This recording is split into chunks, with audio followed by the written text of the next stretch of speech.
A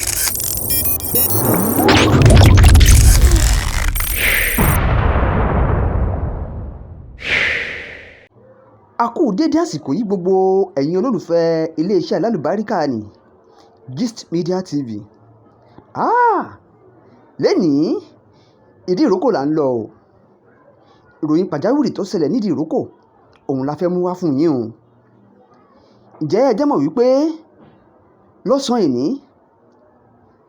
ni àwọn èèyàn kan kóra wọn jọ tó lè lọ sí bọ́dà ìyẹn ẹnubodè wa ní Idiroko pé kí ráìsì ó máa wọlé, kí òróró máa wọlé, kí índómì máa wọlé. Ǹjẹ́ kí ló dé o? Wọ́n níbi ń pàlú o. Wọ́n náà wọn ò rí wọn jẹ wípé dandan àwọn gbọ́dọ̀ sí bọ́dà.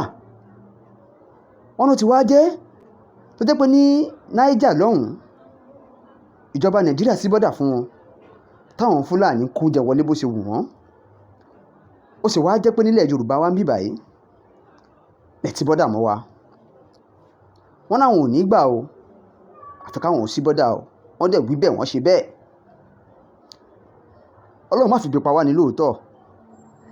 Ẹni bí bá ń pa kò sára tí ó lè dánwò.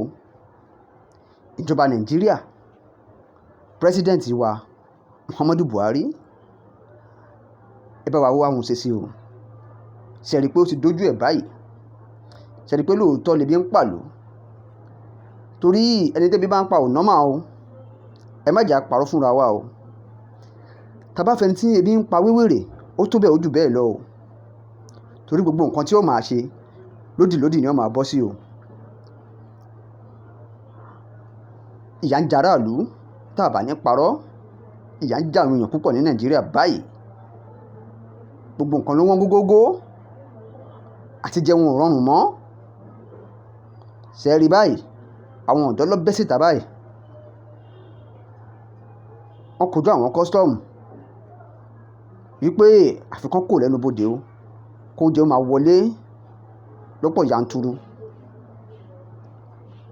Ẹ bá wà mú sí o ìjọba Muhammadu Buhari, torí kò yẹ kó máa lọ bó ṣe ń lọ yìí o.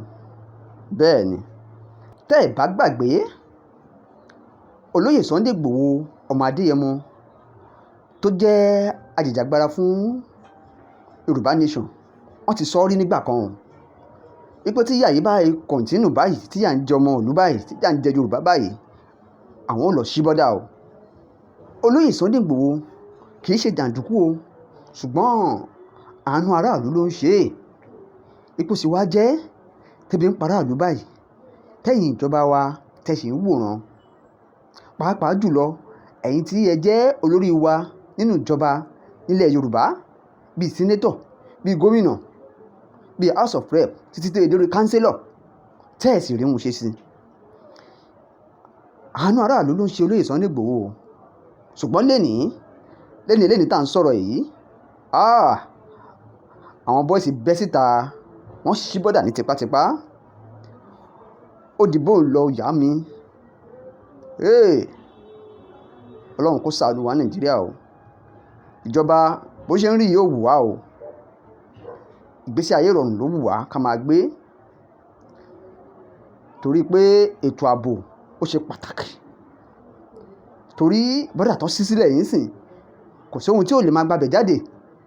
Bẹ́ẹ̀ wọ́n lè kó mọ̀ wọlé, bẹ́ẹ̀ wọ́n lè kó mọ̀ jáde. Bẹ́ẹ̀ lóòótọ́ lóúnjẹ náà lè wọlé, bẹ́ẹ̀ lóúnjẹ lè jáde nírọ̀rùn. Ṣùgbọ́n ètò ààbò wa ó ti mẹ́hẹ̀ tẹ́lẹ̀. Kọ́lọ́run kó ṣàánú wa ni o. Ibi tá à ń lọ ò jẹ́ wa báyìí o. Yorùbá Nation, Yorùbá Nation, Yorùbá Nation tá à ń fẹ́ tipa ò sí níbẹ̀ yìí náà gbélé wa lọ́wọ́ ẹ̀ fún wa ní nǹkan wa ká máa lọ. Kí kálukú dọ́mù yẹ́ ẹ̀ gbé.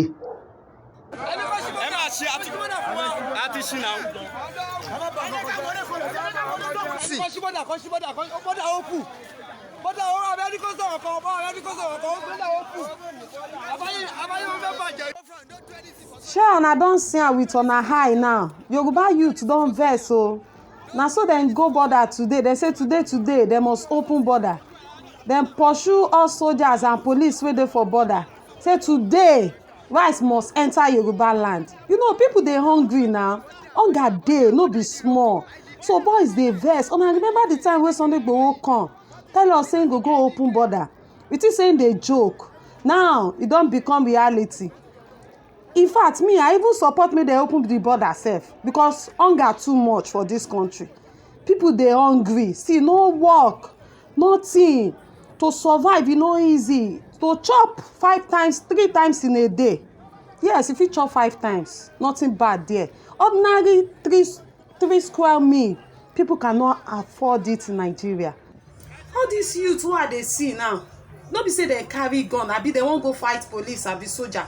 Na hunger dey their body, dem dey vex. Who we offend for this country? Money no dey, food no dey, even good light sef our government no fit give us. Wetin happen? Wetin happen? Who cause Nigeria? Enough is enough. Upon all dis thing wey dey happen for dis country, na so person come talk say he wan do president for 2023. E no even wait make the year come, e don dey campaign say he wan do president, and the people dey live like this, dem dey suffer like this. Wetin happen now? I even hear say today sef dem do APC primary election. Upon everything sef dem scatter the election. Abeg, all dis thing don do for Nigeria o. If na Biafra, make dem give Biafra, make dem give Yoruba nation, and make Hausa sef make dem go their own way, make everybody hold im land. Na that time we go come know if dem no do well, the people wey dey for that community go come know who dem go face. E no go be say everybody go dey face Buhari. We go hold our leader. Yoruba go hold their leader like this. Igbo sef dem go fit hold their leader, say why you no do wetin we wan make you do. So this Nigeria, e just dey look like nothing is working. Nothing dey work for Nigeria again. Our youth, they need to be empowered. Yes, they need better work. My people, shey we still get president for this country sha? Because I no understand. You know, we just dey see different kind of thing. Before we know now, our president go pay bandits, he go pay kidnappers. Why our youth wey dem struggle enter school, dem no get money after dem finish school? Even I hear say dem wan scrap NYSC. Nigeria no dey work again o.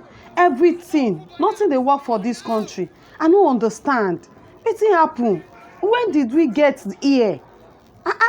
I could still remember it was not like this before now. No be say na like this everything take start.